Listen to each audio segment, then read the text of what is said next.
본 방송에서 제공하는 투자 정보는 투자 판단에 대한 조언입니다. 방송에서 제공하는 주식의 가치, 가격 상승 및 가격 하락에 대해서는 방송사에서 보장하지 않습니다.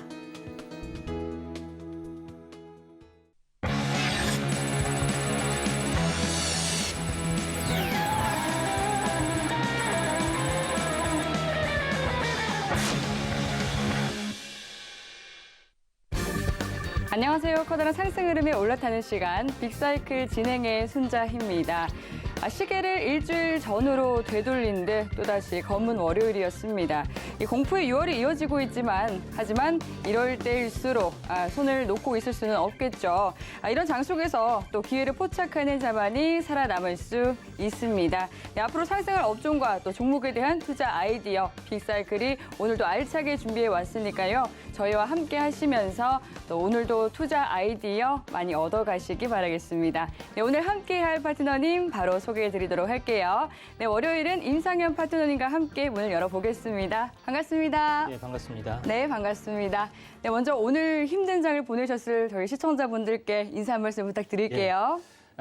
주초 기분 좋게 이제 상승으로 출발이 좀 돼야 하는데 오늘 약세장이기 때문에 이번 주도 약간 암울한 장세가 연출이 될 것 같은 어떤 그런 부분에 어떤 기분이 들지만은 하락장이 거의 마감이 될 확률이 많다. 그리고 거의 하락이 진정이 될 확률이 많다는 점에서 어떤 분석들을 좀 하도록 하겠고요. 만약에 상승장이 도래했을 때는 어떤 섹터에 투자를 해야 되는지 요거를 준비하는 어떤 시간적인 어떤 공감대를 형성하는 시간이 됐으면 좋겠습니다.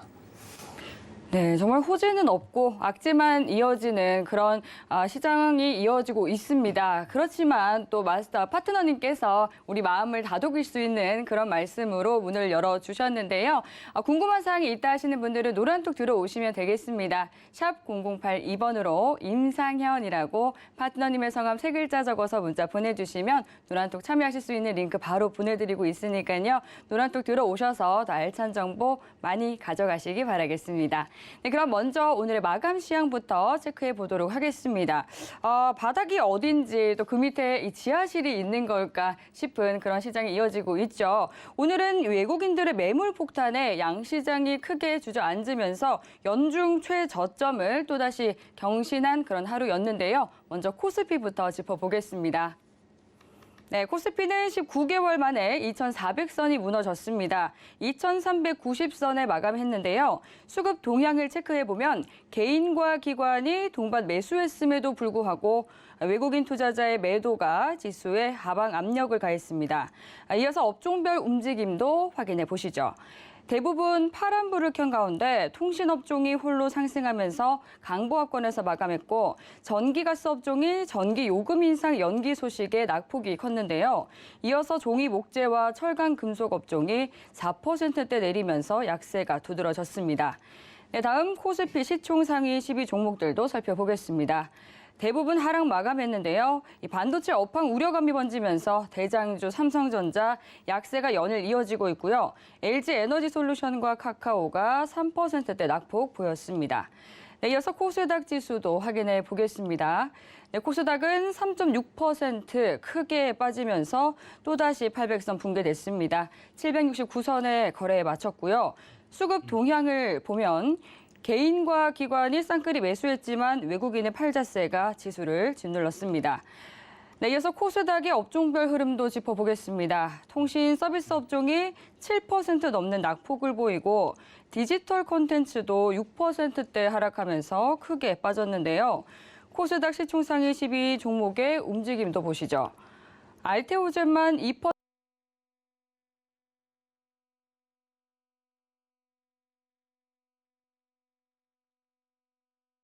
10% 넘게 폭락했습니다. 네, 다음 환율도 체크해 보시죠. 원달러 환율은 글로벌 금융 위기 이후 최고치까지 올랐습니다. 5원 넘게 상승한 1,292원 40전에 문을 닫았습니다. 네, 마감 시황 체크해 봤습니다.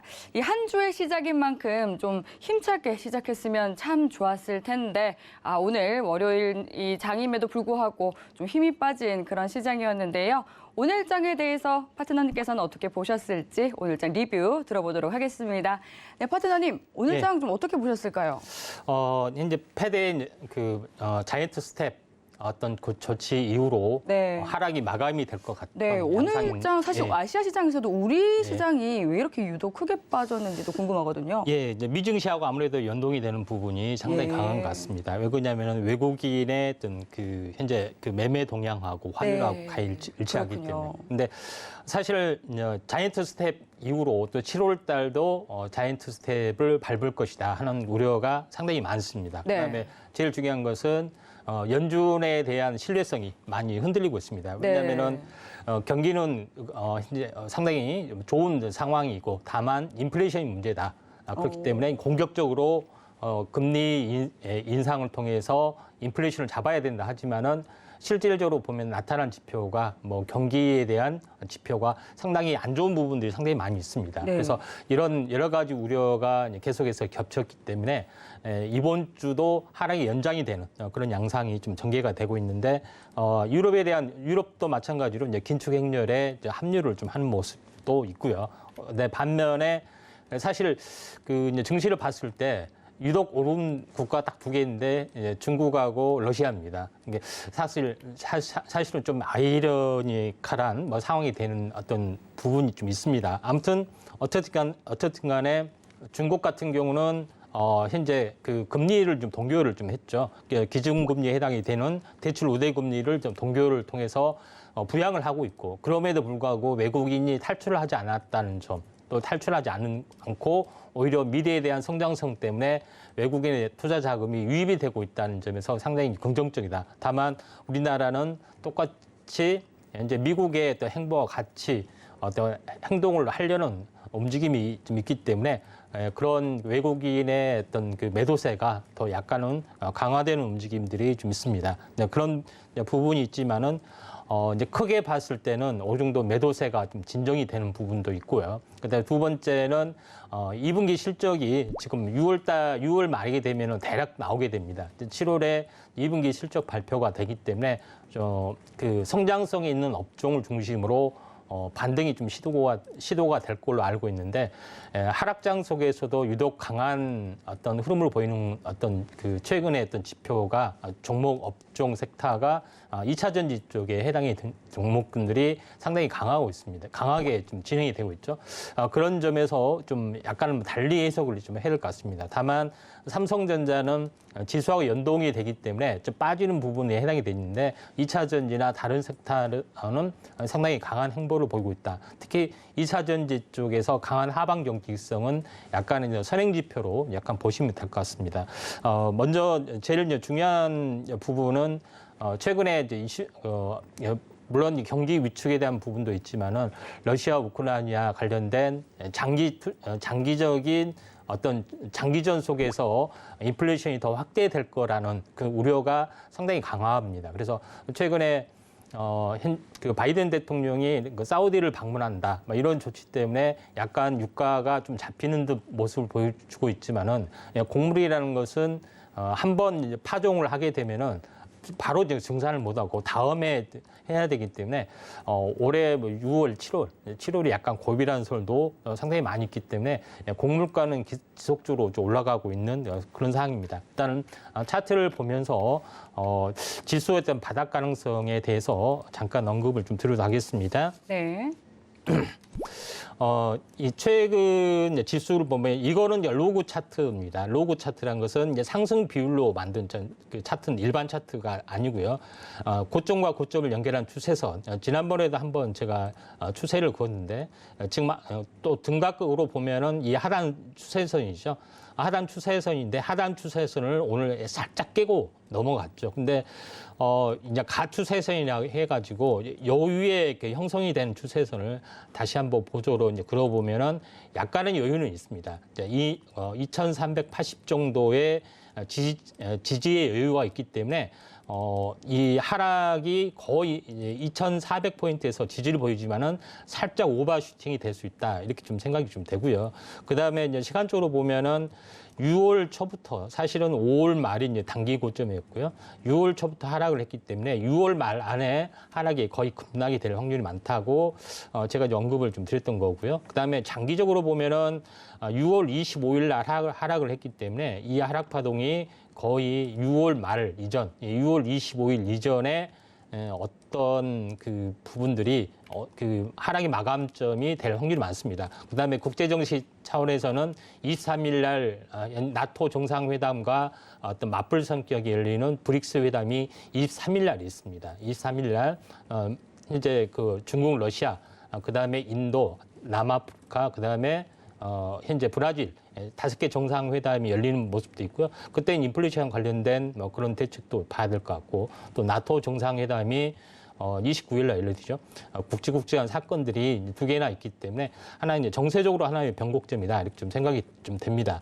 그리고 지금 현재 이 가격이 지난번에 형성이 됐던 보통 가격의 층이라는 게 있는데 지난번에 형성이 됐던 한번 이제 차트를 다시 한번 보겠습니다. 이쪽에서 보면은 하나의 이제 저항대이기 때문에 저항대에서 하나의 이제 조정을 보이다가 한번 이렇게 튀었잖아요. 근데 이게 이제 이게 이제 층일지 아래가 층일지 정확히 불확실하지만은 지금은 가격이 이 층과 층의 이제 중심축에 좀 있죠. 그래서 거의 2,380 이 부분이 굉장히 중요하다. 왜냐하면은 2,000이라는 단위, 그러니까 선행적으로 주는 단위하고 그다음에 이제 3,000이라는 단위 어떤 그 지수가 있으면은 가격에도 피보나치라는 게 있습니다. 그러면은 2,000과 3,000의 어떤 피보나치로 보면은 어떻게 됐습니까?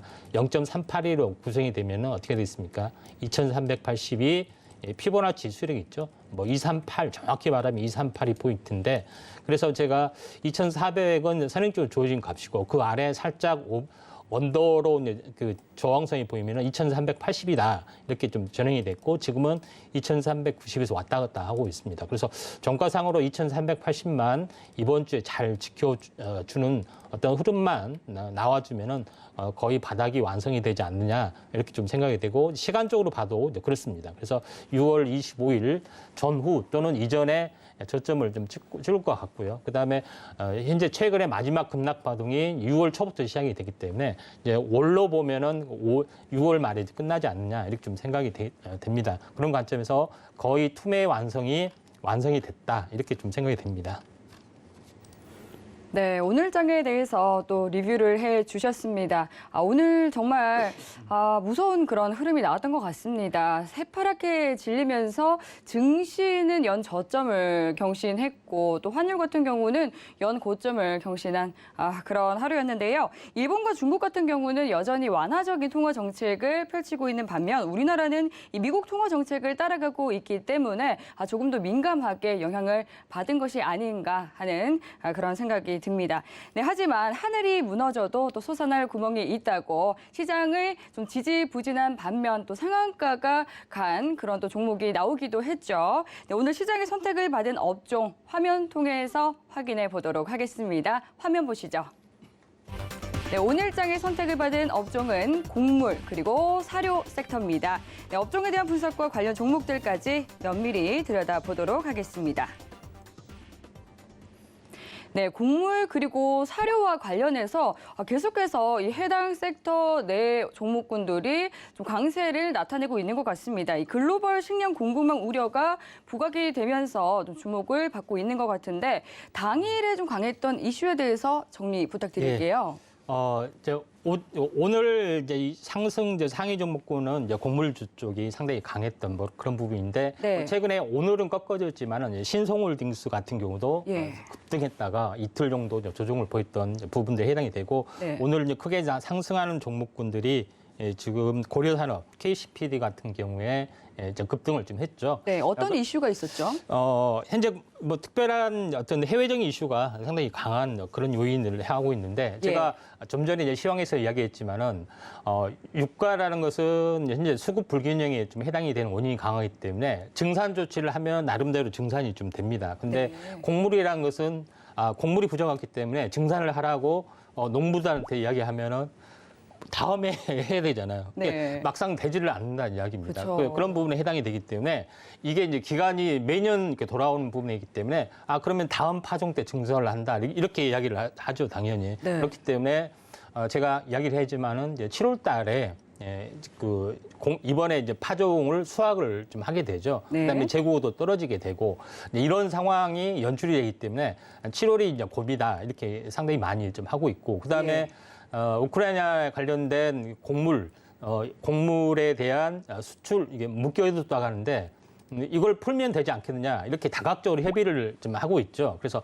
터키는 좀 러시아하고 약간 사이가 좋습니다. 그래서 터키하고 러시아하고 협상을 해서 이제 그 곡물 수출을 할 수 있게끔 우회 루트를 만들어주겠다 이렇게 하고 있지만은 우크라이나에서는 현재 우크라이나에서 유일하게 그 크림반도 왼쪽에 있는 데가 오데사라는 항구가 있는데 오데사라는 항구를 통해서 이렇게 반출을 하게 되는데 전부 다 기뢰가 묻어져 있습니다. 근데 누가 이제 묻었는지 모르지만은 우크라이나에서도 선뜻 이 기뢰 작업을 현재 그 해체를 하려고 하지 않습니다. 왜냐하면은 기뢰가 있으면은 또 해상 항구를 보호하는 장치가 되기 때문에 약간의 논란들이 좀 있습니다. 그래서 여러 가지 쪽으로 보더라도 곡물 같은 경우는 상당히 그 난항을 겪고 있고요. 그다음에 전 세계적으로 보면은 이제 기상 이유가 있기 때문에 전 세계적으로 우리나라 이제 그 한국무역협회 이제 통계에 의하면은 수출 제한 조치를 현재 내리고 있는 품목이 건수가 57건에 달한다 이런 내용도 좀 있습니다. 그래서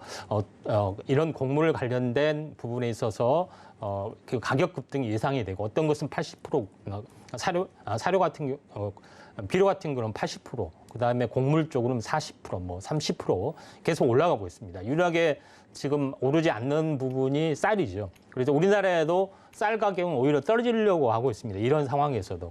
그렇지만은 이게 쌀 가격도 약간 전이가 될 확률이 상당히 많이 있습니다. 네, 그래서 그런 소식도 들리고 있더라고요. 예, 그래서 우리나라는 뭐 쌀값 조용하는데 뭐 이렇게 좀 진행이 되는데 세계적인 그게 여파가 쌀 쪽도 약간 전이될 가능성이 상당히 많이 있기 때문에 네, 와 고려 약간 산업은 오늘도 주목을 23%가량 급등했네요. 예, 그러죠. 예, 그런 부분이 있기 때문에 그 나름대로는 곡물 가격은 약간 잡힐 수 있는 소지가 좀 약간 뭐 적다 이렇게 좀 생각이 되고 그다음에 제일 중요한 것은 우크라이나 관련된 전쟁이 장기화 좀 되고 있습니다. 전쟁이 장기화된 것은 이제 그 두 가지가 있는데 서로 유리하다고 생각을 하는 겁니다. 왜냐하면은 이제 그 영국 보리슨 총리가 내한을 해서 전략적 인내심 가지고 지원을 재정, 그다음에 군사 무기를 지원을 해줘야 된다. 그래서 소련의 이제 군사 이 부분들을 이제 붕괴를 시켜야 된다. 소모전으로 이렇게 맞불 작전을 보이고 있고 또 러시아 자체적으로도 마찬가지로 장기전을 하게 되면은 상당히 우리나라가 장기전을 하게 되면은 그 전체적으로 유리하다 이렇게 좀 생각이 되는 것은 그래. 올해 겨울 한번 두고 보자. 이제 곡물 가격이 7월 때 되고 겨울이 되면은 천연가스의 어떤 그 수요가 급증하기 때문에 장기적으로 가면 우리가 유리하다. 이렇게 서로 기싸움을 하고 있는 그런 상황이 되는데 어떻게 이제 풀릴지가 저도 막막하고 인플레이션의 어떤 가치 부분에서는 처음부터 이야기했지만은 잡을 수 없다 이렇게 솔직히 이야기를 좀 했습니다. 연초부터 이야기했을 때 왜냐하면은 환율이 이게 현재 달러 화폐 가치하고 현재 현재 물자 또는 현재 모든 원자재 가격이 1대1의 어떤 상황인데 화폐 가치가 굉장히 많이 늘어나기 때문에 그에 맞춰서 늘어나는 어떤 그 균형점에 해당이 되기 때문에 잡기는 어려울 거다 이렇게 좀 제시를 했기 때문에 이런 상황까지 좀 오게 되지 않느냐 이렇게 좀 생각이 듭니다. 결론적으로는 뭐 쉽게 이야기해 보면은 어떤 이야기가 되냐면은 금리를 계속 올려서 스태그플레이션, 경기 불황이 돼서 도저히 그 비싼 물가를 살 수 없을 때까지 한다. 뭐 이런 이야기도 있습니다. 그렇게 극단적인 상황까지 가면은 상당히 힘들어지는 어떤 뭐 그런 내용인데 경기가 좋은 상태에서 어떤 금리를 인상해서 버텨주면서 금리를 현재 물가를 잡아야 하는데 그러지 않는 어떤 극단 상황이 연출이 될 것 같아서 상당히 약간 불안한 마음이 들지만은 네. 증시는 또 다른 어떤 업종, 4차 산업 업종에서는 상당히 긍정적이기 때문에 이걸 한번 바라보실 것 같고요. 관심적인 종목군들 두 개 제시를 좀 해보겠습니다. 네. 첫 번째 부분에서는 현재 이지홀딩스하고 제가 팜스토리를 뭐 자주 이야기를 했는데 이지홀딩스 같은 경우는 최근에 이제 계속해서 횡보를 현재 여기서 좀 해주고 있죠. 그래서 죄송합니다. 이지홀딩스 같은 경우는 이제 차트의 내용을 보시면은 이게 61선에 해당이 되죠. 61선에 해당이 되고 21선이 골든했다가 지지를 보이고 수렴 중에 있습니다. 수렴 중에 있고 다시 한번 이렇게 정배열로 가야 되는 거죠. 근데 최근에 양봉이 계속해서 이렇게 나와주고 약간 매집의 성격이 있고 그다음에 저점에서 거의 한 달 정도의 어떤 횡보 등락이 계속 반복이 되고 있기 때문에 한 번 정도는 약간 튀어줄 수도 있다 이렇게 좀 생각이 됩니다. 물론 6천에서 다시 조정 보이는 장기적인 삼각 수렴형의 형태를 보이겠지만은 한 번 정도 튀어줄 가능성이 많기 때문에 한번 좀 주목을 좀 해줄 필요가 있다 좀 생각이 되고 팜스토리 같은 경우도 아직 계속해서 횡보 등락만 계속이 되고 있는데. 자, 이 이제 차트도 보면은 61선이 이렇게 우상향이 되고 있고 21선이 이렇게 지지를 보여주고 있고 수렴 작용이 있습니다. 한 번은 좀 튀어줄 수가 있기 때문에 이제 긍정적으로 약간 보고 두 개를 좀 접근하시면 될 것 같고요. 네. 오늘 이제 크게 올랐던 부분은 약간은 좀 고평가적인 요소가 있기 때문에 약간 바닥에 있는 어떤 종목군을 잡는 게 좀 유리하지 않겠냐 이렇게 좀 생각이 좀 듭니다. 네, 곡물 그리고 또 사료에 영향을 주게 되는 계절적인 요인이라든지 지정학적 요인은 쉽게 마음대로 좀 해결할 수 없는 부분이기 때문에 계속해서 상승 모멘텀을 가지고 가는 것 같습니다. 이 유엔 식량농업기구에 따르면 5월 곡물 가격 지수가 매달 상승해서 통계를 작성하기 시작한 1990년 1월 이후 최고치를 경신했다라고 하는데요. 곡물 관련주인 현대사료 같은 경우는 올해 상반기 이후 739%의 이런 상승률을 기록했고요. 한일 사료만 하더라도 408%의 상승률을 기록했다라고 합니다. 따라서 오늘 또 파트너님께서 짚어주신 오늘 관심 종목인 이 두 가지 종목 팜스토리와 이지홀딩스를 참고해 보시면 더 좋을 것 같습니다. 네, 그렇다면 앞으로는 또 어떤 업종이 우리에게 수익을 안겨주게 될지 오늘 꼽아주신 업종 화면 통해서 확인해 보겠습니다. 네, 화면 보시죠. 네, 앞으로 수익을 안겨주게 될 빅사이클, 자율주행 선택해 주셨습니다. 네, 관련해서 업종 이야기부터 탑픽 종목까지 만나보도록 하겠습니다. 네, 최근 서울 강남에서 자율주행 택시 시범 서비스를 실시했다라는 소식이 들렸습니다.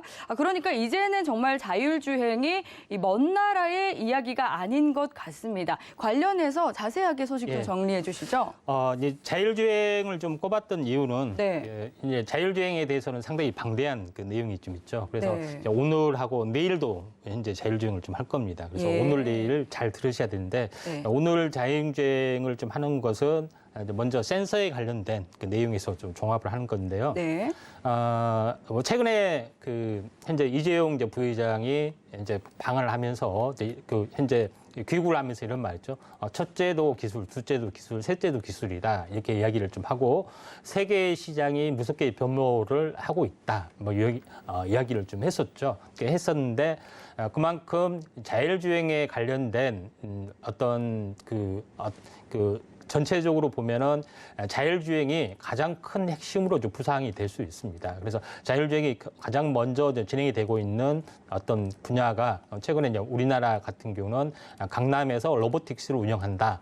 이런 내용이 좀 있었죠. 근데 그 전에 이제 바이든 대통령이 방한을 했을 때 정의선 현재 그룹의 회장이 이런 말을 좀 했습니다. 1차 전기차 배터리에 미국이 투자를 했는데 2차로 추가 투자를 했다겠죠. 근데 그 분야가 놀랍게도 로보틱스, 그다음에 자율주행, 이런 도심 항공, 이런 신산업에 해당이 되기 때문에 이게 본격적으로 현재 본격적으로 어떤 수익이 되기 때문에 가시권이 되기 때문에 투자를 한다 그래 했다는 점에서 굉장히 의미가 있고 그 뒤로 나온 뉴스가 바로 최근에 이제 강남 로보택시에 관련된 겁니다. 다 현대에서 주도를 하고 있죠. 그다음에 최근 뉴스를 보시면 알겠지만은 기아차 광고를 보시면 알겠지만은 PBB라는 형태로 해서 이제 원하는 공간 안에 그 공간을 만들어준다는 어떤 TV 광고가 계속 방영이 되고 있습니다. 자, 그만큼 우리에게 깊숙이 다가오고 있다 이렇게 좀 생각이 되고 또 최근에 그 서빙 로봇, 음식점 이런 데서 현재 그 물류센터에서 하고 있는 그 현재 로봇들이 알고 보니까 중국산 로봇이 대부분 차지하고 있더라 하는 그 내용도 뉴스에 좀 나와주고 있습니다. 그만큼 이제 중국에서는 상당 부분 그 앞서가고 있는 부분이 상당히 많이 있습니다. 그리고 이제 중국에서 앞서가는 부분이 이제 전기차도 있고 태양광도 있고 그렇습니다. 그래서 전기차도 대부분 중국산이 많이 우리나라 차지하고 있고 그다음에 문재인 정부 시대에 태양광에 대해서 열심히 어떤 보급을 하려고 좀 했던 상황에서도 중국산 태양광이 우리나라 거를 대부분 점령하는 그런 것도 있었고 또 중국산 로봇이 이렇게 이제 점령하는 부분도 있기 때문에 4차 산업혁 그 부분이 생각보다 이제 침투율이 높다 이렇게 좀 생각이 되고 그 중에서 자율주행이 왜 중요하냐면은 자율주행을 만약에 완벽하게 하면은 현재 운전자가 없어도 되기 때문에 그 내부 공간을 마음대로 이용할 수 있습니다. 그래서 PBV라는 어떤 흐름도 진행이 될 수밖에 없고 자율주행을 통해서 이제 로봇이나 UAM이나 모든 것에 이제 파생되는 개념이기 때문에 자율주행에 대한 기술들이 그만큼 중요하고 또 그만큼 앞서 있습니다. 그래서 자율주행하고 2차 전지하고 전기차하고 연결이 좀 되고 있기 때문에 자율주행이 2차 전지 또는 전기차의 가속화를 몰고 올 수 있다. 저는 이렇게 좀 생각이 듭니다. 그래서 다음 장으로 보면서 잠깐 그 내용에 대해서 보면은 최근에 이야기했던 부분들이 현대차, 기아차, 현대모비스의 PBB 전략 보시면 알겠지만은 여기 왼쪽에 있는 것이 이제 여기가 현대모비스의 이제 컨셉카입니다. LG의 컨셉과 거의 비슷하죠. 내부를 완벽하게 어떤 원하는 목적에 맞게끔 완벽하게 이제 바꿔준다는 개념이 좀 해당이 되고, 그 다음에 자율주행이 요거는 이제 현대 기아차에서 이제 컨셉화로 제시한 건데 어떻게 됐습니까? 완전한 자율주행이 되니까 안이 어떻게 됐죠? 그 응접 세트처럼 완벽하게 바꿔주는 것이 좀 해당이 됩니다. 그래서 그러니까 자율주행이 되면서 안에 내부 어떤 혁명이 좀 다가오고 있고 또 그런 거에 따라서 전체 어떤 그 기아차도 본격적인 생산을 앞두어주고 있는 게 이게 이제 현대차 기아차의 전략인데 드디어 이제 PBB란 그 부분이 뜨고 있죠. 스몰보드 PBB 이런 부분들이 라지 PBB 해가지고 다용도로 좀 뜨고 있습니다. 미니버스, 셔틀버스뿐만 아니라 소형 카고밴까지. 그다음에 나중에는 마이크로 PBB는 퀵 로봇 배송, 음식 로봇 배송까지 한다는 겁니다. 결국은 현대차, 기아차가 로봇 배송까지 뛰어드는 그런 그 어떤 PBB 전용 공장을 지금 채군 짓고 있는 거죠. 그래서 본격적으로 다가오고 있다는 것이 굉장히 중요하다 이렇게 좀 생각이 됩니다. 그래서 이 자율주행의 흐름들은 많은 파생 효과를 보여주는데 왼쪽에 보면은 도시망고, 그다음에 드론, 그다음에 실외 현재 택배, 실외 택배죠. 그다음에 실내 서비스 로봇 이런 부분, 그다음에 실내 물류까지. 그다음에 밑에 보면은 앞으로 애플에서 출시할 현재 AR 글래스도 자율주행. 그러니까 사람이 걸어 다니는 거잖아요. 그렇죠? 사람이 쓰고 걸어야 되기 때문에 모든 것이 자율주행으로 연결이 되기 때문에 모든 연구한 사람의 가장 기본적인 기술이기 때문에 이 자율주행 기술을 확보하는 자가 거의 세계 산업을 지배할 것이다 하면서 굉장히 많은 그 IT 기업이 뛰어드는 것이 현실이다 좀 생각이 되는데 그게 자동차에서 지금 실현이 되고 있다. 그래서 우리 현실로 다가오고 있다는 것이 굉장히 중요하다. 이렇게 좀 생각이 되네요. 네, 말씀해 주신 것처럼 정말 이 자율주행에 많은 기업들이 뛰어들고 있습니다. 그리고 이제 자율주행 택시라고 하면 사실 저는 택시 기사가 없는 이 자율주행 택시가 다소 좀 낯설기도 하거든요. 상상을 해보면. 예. 그리고 굉장히 첨단 기술들이 많이 필요할 것 같습니다. 예. 그래서 앞서서 어떤 센서에 대해서 말씀을 해주시기로 하셨는데 어떤 센서가 필요한 건가요? 예, 일단은 그 자율주행이라면은 네. 차량만 좋아서 되는 건 아니고요. 예. 이 전체 환경이 다 완벽하게 소화가 좀 돼야겠죠. 그래서 자율주행 이제 기술 어떤 전체 개요를 먼저 알고 네. 그다음에 차량에 어떤 센서가 있느냐 뭐 이런 것을 네. 차분차분히 한번 풀어가도록 하겠습니다. 네. 이 전체 내용을 보시면 알겠지만은 내용을 봐도 잘 모르시겠죠. 근데 간단하게 이제 보시면은 제일 두 가지 핵심이 뭐냐면은 첫 번째 부분들은 차량관 죄송합니다. V2X라고 해서 뭐냐면은 차량과 사물관. 그러니까 차량과 차량관도 되고 차량과 어떤 신호 체계도 되고 뭐 이런 부분에 해당이 되죠. 그래서 이런 그 기술들이 완벽하게 구비가 좀 돼야 되는 것이 가장 중요하고 그다음에 두 번째 부분들은 현재 지능형 교통체계 ITS라는 개념에 해당이 됩니다. 우리가 쉽게 이야기해 보면은 정류장 같은 데 보면은 몇 번 버스가 몇 분 후에 옵니다. 보면은 거의 정확합니다. 그렇죠? 그러니까 그만큼 정류장하고 버스하고 연결이 됐다는 이야기죠. 그다음에 또 하나가 보면은 우리가 그 현재 자가용 타고 어디서부터 어디까지 가다 보면은 여기는 혼자 갑니다. 다른 루트로 안내를 해드리겠습니다. 그리고 예상 도착 시간은 몇 분입니다인데 거의 정확합니다. 그만큼 이런 부분들이 더 지능형 또 고도화 되면은 CITS가 좀 되는 부분에 해당이 되기 때문에 요거하고 자율주행하고 연결이 좀 될 수가 있겠죠. 그다음에 제일 중요한 것은 현재 모든 것이 이제 통신으로 연결이 좀 된다. 그리고 자율주행이라는 것은 자율주행 안에 또 차에 앉는 컴퓨터가 인공지능을 갖추게 되면은 이 많은 어떤 그 서버가 있어야 되죠. 근데 그 서버를 감당할 수 없기 때문에 어떻게 되냐면은 빅데이터 센터에다 인공지능 센터를 구입하고 이걸 어떻게 되냐면은 현재 인공지능 판단하는 것은 바로 받아서 하는 겁니다. 예를 들어서 우리가 그 핸드폰으로 가지고 이 꽃이 무슨 꽃이냐 딱 그거 찍어 보면은 어떻게 되냐면은 이 스마트폰이 알아서 그걸 하는 것이 아니라 이걸 통신호 통해서 보내서 그래서 인공지능에서 판단해서 이렇게 다가오는 거죠. 그런 부분에 해당이 되기 때문에 통신 인프라도 굉장히 중요하다. 이런 모든 것들이 완벽하게 맞아떨어진 상태에서 자율주행의 어떤 그 차가 약간 움직여주고 있다. 이렇게 좀 생각이 되기 때문에 이런 모든 것을 연결하기 위해서는 국가의 도움이 필요하겠죠. 그다음에 통신 보안도 필요하고, 그다음에 국토교통부나 뭐해서 우리 신호체제 정보에 해당이 되는데 뭐 사설 업체나 뭐 이런데 뭐 이게 안 줘 하면 안 되잖아요. 그래서 제일 먼저 국가에서 시작이 된 게 다 규제 풀어라 이런 것 부처 간의 이해관계, 알력 다툼, 이렇게 국토부하고 산업부하고 어떤 신호체계라든가 교통체계 이런 것들을 다 풀어라 하는 것들이 다 이러한 그 내용에 좀 해당이 되고 또 기업 간 알력 다툼도 다 이건 안 된다 해가지고 전체적으로 어떤 자율주행의 어떤 그 컨소시엄도 구상한 게 다 이런 개념에서 출발이 된 거다 이렇게 좀 생각이 되기 때문에 자율주행에 대한 어떤 그런 부분들이 이런 전체적인 개요를 가지고 있다 이렇게 좀 생각이 되고 또 자율주행의 또 글로벌 순위 과연 우리나라가 글로벌적으로 앞서 있을 수 있느냐 하는 것들이 좀 되고 있죠. 근데 자율주행에 대해서 가장 앞서 있는 업체가 웨이모라는 겁니다. 웨이모에서 구글에서 인수를 좀 했던 웨이모에서 앞서 있고 또 자율주행을 앞서 있는 부분들이 엔비디아가 앞서 있다 이렇게 좀 생각이 되고 그러면은 우리나라의 현대차는 어떻게 되냐 앱티브를 좀 인수를 했죠 공격적인 M&A를 통해서 앱티브가 상당 부분 자율주행 글로벌 순위에서 앞서 있습니다.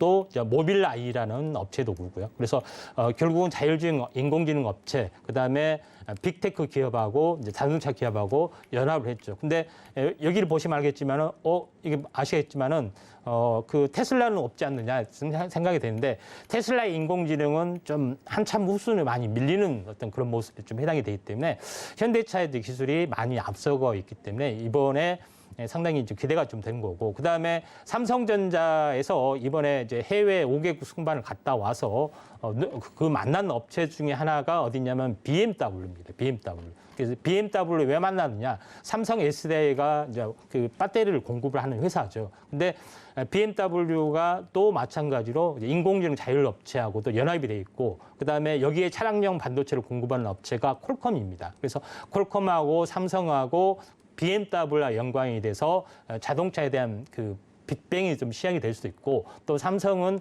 현재 전기차에 좀 뛰어들 수밖에 없는 거고 또 삼성은 현재 하마를 통해서 자율주행에 대한 그 준비를 좀 하고 있죠. 인포테인먼트. 이런 부분에 해당이 되기 때문에 자율주행에 대한 빅뱅들이 시작이 되고 삼성발 어떤 자율주행의 어떤 뉴스나 투자 이런 것들이 조만간 한번 나오지 않겠느냐 이렇게 좀 생각이 되네요. 네, 정말 이 자율주행 시대가 본격적으로 열리고 있는 그런 분위기입니다. 그렇다면 실제로 우리가 타는 이 승용차는 어느 정도 수준까지 와 있는지도 궁금하거든요. 예.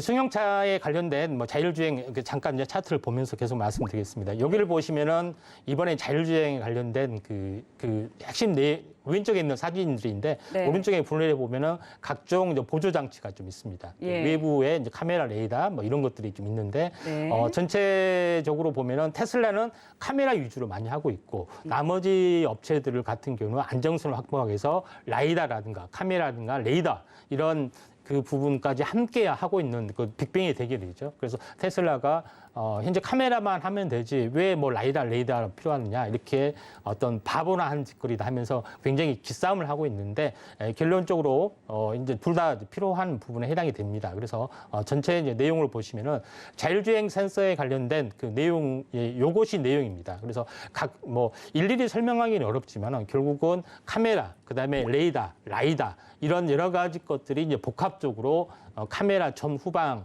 뭐 그다음에 초음파 센서까지 이렇게 구성이 되면서 어떤 인식 센서의 분야가 굉장히 많이 현재 각광을 받고 있고 제일 두각을 나타내는 것이 테슬라가 추천을 하고 있는 카메라만 가지고 모든 것을 판단할 수 있다기 때문에 먼저 카메라 쪽에 해당이 되는데 나머지 레이더라든가 라이다라는 것도 앞으로 가면 갈수록 발전할 수 있는 가능성이 상당히 많이 있다. 이렇게 좀 생각이 되기 때문에 우리가 향후 그 인식 센서에 대해서 상당히 의미 있게 좀 바라봐야 되지 않겠느냐 이렇게 좀 생각이 좀 되네요.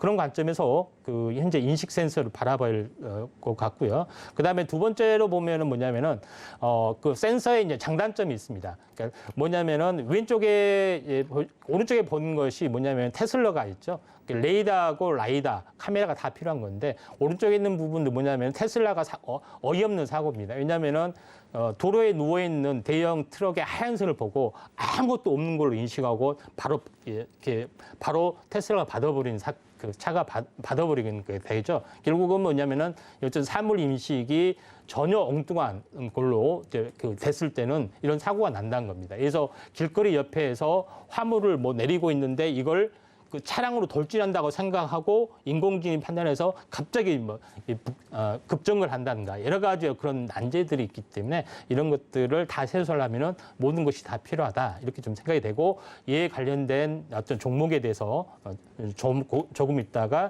다시 좀 하도록 하겠습니다. 네, 그러니까 이제 자율주행에 필요한 센서를 개발 중인 기업들에 대해서 좀 정리를 해주시면 좋을 것 같거든요. 예. 이제 먼저 그 자율주행 이제 센서 부분들이 제가 라이다나 레이더라든가 이런 특장점에서 언급을 안 했는데 네. 그 레이더 부분들 요거 이제 제일 먼저 언급을 하고 싶은 부분들은 이제 레이더라는 개념입니다. 레이더라는 개념은 현재 밤이나 낮이나 그에 상관없이 현재 사물을 입체적으로 인식을 할 수 있습니다. 물론 입체적으로 인식을 할 수 있기 때문에 굉장히 의미 있는 기업에 해당이 되는데 그래서 이제 동훈 아난텍에 대해서 제가 먼저 좀 언급을 좀 드려야겠습니다. 동훈 아난텍은 실질적으로 보면 아날로그 반도체를 그 회로 설계를 하는 팹리스 업체입니다. 기본적으로. 그럼 기본적으로 모바일 오토포커싱이나 손떨림 보정이나 뭐 이런 기능을 하고 있는 업체에 좀 해당이 되는데 이 동훈 아난텍이 좀 뛰어드는 분야가 바로 제가 좀 이야기했던 라이다라는 분야 쪽으로 뛰어들고 있다 이렇게 좀 생각이 되는데 본래 그다음에 이 동훈 아난텍이 오늘 올랐는데 동훈 아난텍이 또 다르게 하고 있는 것이 지금 현재 그 디지털 헬스케어 분야 쪽에 해당이 됩니다. 혈액이 아닌 타액의 당 현재 혈액을 하려면은 피부를 좀 자극을 해야 되잖아요. 그다음 피를 좀 따야 되기 때문에 약간 거부감이 있는데 타액의 당 수치로 측성 생성을 하기 때문에 이런 쪽으로도 확대가 하고 있습니다. 그래서 재료가 상당히 좋은 건데 원래 하고 있는 부분들은 바로 동운 안한택에 대한 부분에 제가 좀 전에 이야기했던 그 라이다를 상용화를 추진하고 있는 유력의 업체입니다. 그래서 이 업체 부분들이 반도체하고 같이 연결이 좀 되고 있습니다.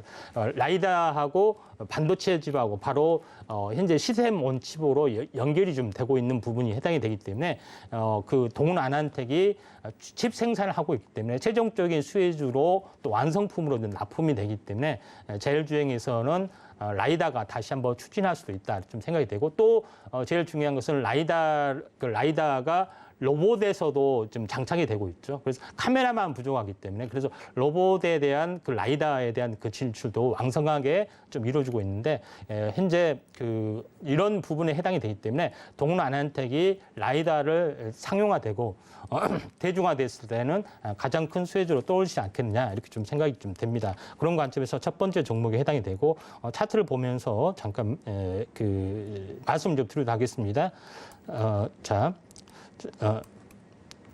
네. 자, 여기 보면은 동운 안한택을 이제 보시면은 오늘 장이 안 좋은데도 이렇게 빨간색으로 올랐습니다. 이제 빨간색으로 올랐던 부분에 해당이 되는데 미리서 이제 고점에서 많이 이제 10만 원에 만 원에서 보통 반토막이 났죠. 5천 원까지. 5천 원이 돼야지 완전히 이렇게 반토막인데 반토막 직전에 지금 5,200원까지 늘어났고 여기서 어떻게 보면은 그 삼각수렴형의 이중 플랫폼의 매집의 성격을 보이고 연속 이틀 최근에 올랐던 그런 내용도 있습니다. 올라면 카메라 모듈 쪽도 있고 그다음에 최근에 나온 그런 현재 라이다의 어떤 상용화 가능성 이것도 있습니다. 또 칩을 곧 양산화한다는 그런 그 내용의 기사들도 계속 하기 때문에 동운 안한택이 로봇 테마도 연결이 되고 또 시스템 반도체하고 연결이 되고 있기 때문에 한번 이게 올랐는데 조정이 있으면은 한번 관심 있게 지켜볼 필요가 있다 이렇게 좀 생각이 좀 됩니다.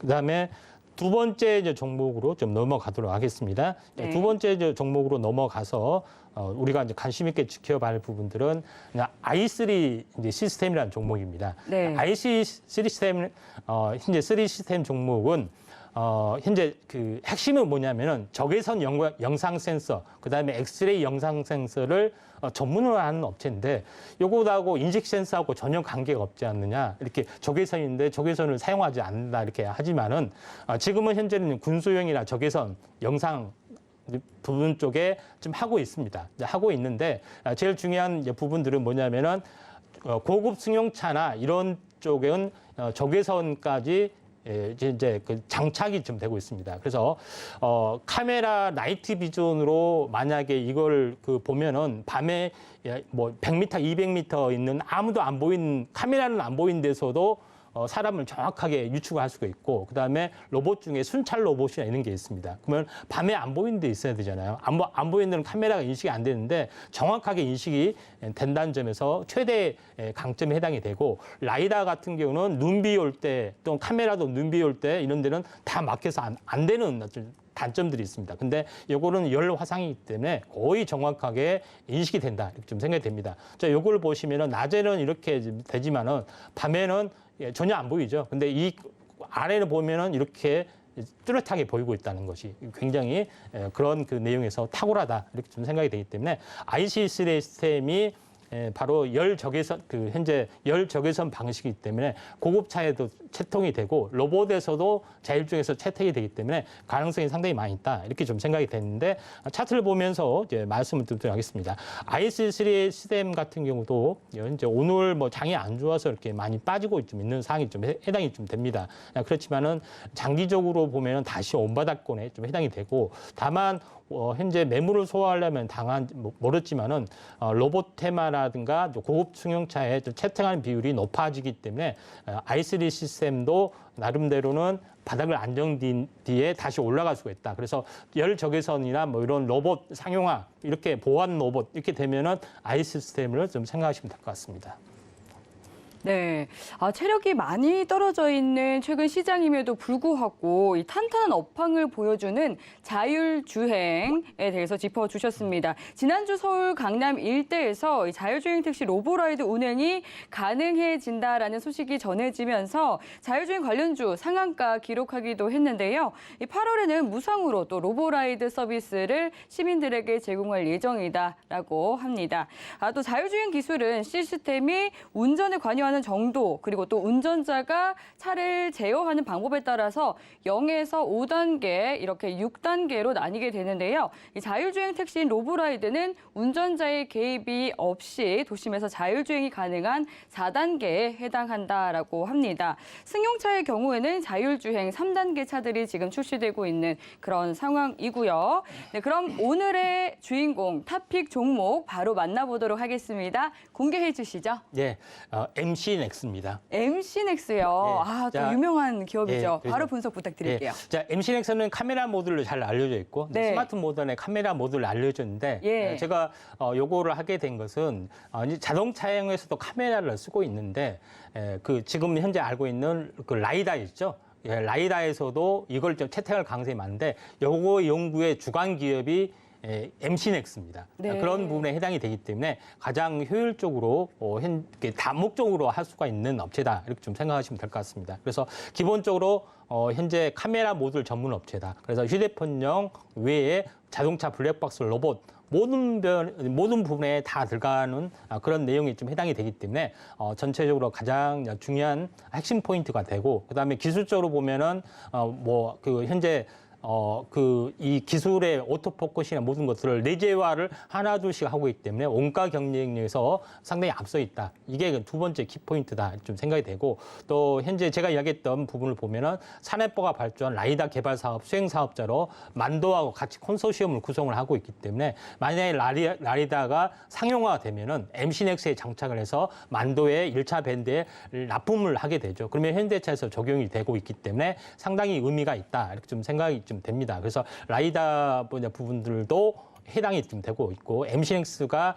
전체 이제 기업으로 보시면 알겠지만은 글로벌 촬영용 카메라 세계 점유율을 보시면 알겠지만은 7.5%, MC넥스가 7.5%를 납품할 정도로 나름대로 기술력이나 여러 가지 어떤 짱짱한 그 내용을 가지고 있다 이렇게 좀 생각이 됩니다. 그래서 MC넥스가 가장 유력한 라이다 인식 센서 뭐 이런 것들에서 완벽한 어떤 내용이다 이렇게 좀 생각이 됩니다.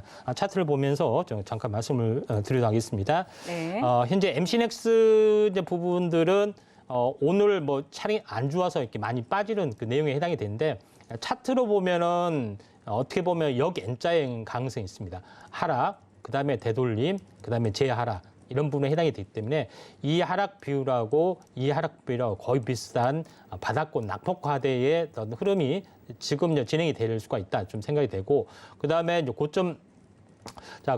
고점과 고점을 연결한 추세선을 한번 보면은 고점을 연결하는 추세선, 그다음에 저점을 연결한 추세선을 보면은 거의 하단선입니다. 그렇죠? 그런 부분에 해당이 되고 또 고점 66,000원에서 반토막이면 어떻게 됐습니까? 33,000원이 되죠. 근데 33,000원을 살짝 하회한 32,000원까지 와줬다 하는 점이 굉장히 중요하다. 그래서 가격 전략으로 이렇게 잠깐 말씀을 드리면은 지금 현재 뭐 33,000원 아래 매수가가 가능하다 좀 생각이 되고 손절가 부분들은 3만 원 정도 좀 생각하시면 될 것 같고 목표가는 이 추세선 상단 있죠. 상단에 약간 근접한 부분이죠. 근접한 이 부분이 해당이 되기 때문에 5만 원 아래에 48,000원을 잡으시면 좀 되지 않겠냐 이렇게 판단이 됩니다.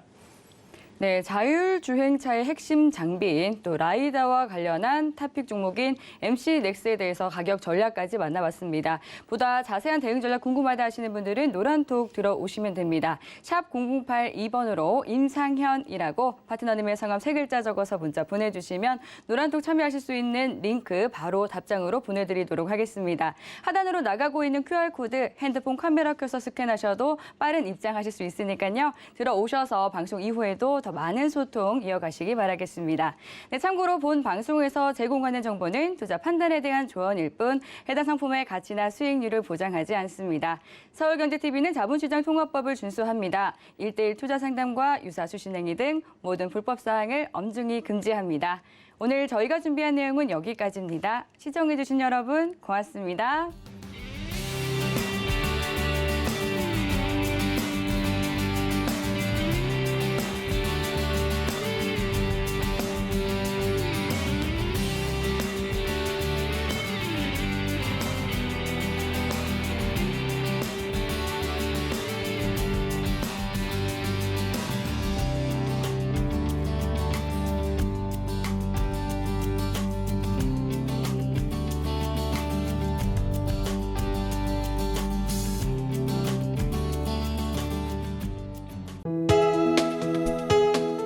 본 방송에서 제공하는 투자 정보는 투자 판단에 대한 조언입니다. 방송에서 제공하는 주식의 가치, 가격 상승 및 가격 하락에 대해서는 방송사에서 보장하지 않습니다.